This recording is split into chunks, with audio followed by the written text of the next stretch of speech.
दोस्तों चलिए शुरू करते हैं। वत्ता गम ओए जोनी सर सर गुरु हुए थे आज दा व्लॉग वत शुरू हुए। ये है मेरा दोस्त, ये रात के 3 बजे मुसल्ले पे बैठ के ज़ोर ज़ोर से विर्द कर रहा था, या अल्लाह जन्नत में 70 औरों के बजाय 69 दे देना, दुनिया में तो एक आधी दे दो। मेरा एक दोस्त है, वो मुझे कहता है कि शादीशुदा बंदे की दिलेरी ख़त्म हो जाती है। क्यों? तो क्या हुई? मैंने कहा वो कैसे? कहता तू बोल के दिखा कि मेरी एक मशूक भी है।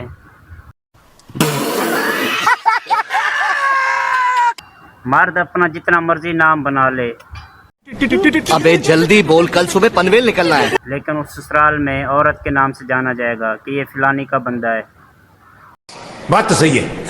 दौड़ा औरत को आप चाहे जितना मर्जी ठंडी चीजें पिला लें, घोटा लस्सी वगैरह, चुप कर बे कुत्ते।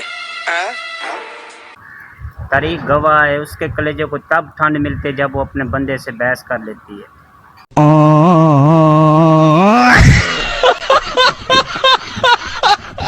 वो चाहती तो अपना नंबर भी मुझे दे सकती थी, लेकिन ये साला कर क्या रहा है यहाँ पे? लेकिन उसने लानत देना मुनासिब समझा, वो लानत दे के चली गई।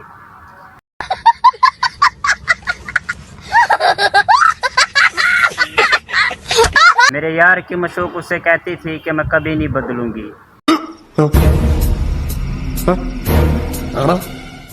आज उसने थाने में बयान बदल दिए। खत्म, bye bye, tata, goodbye, गया। मेरा यार चुटिया गया जी। हमारे यहाँ ऐसा ही होता है।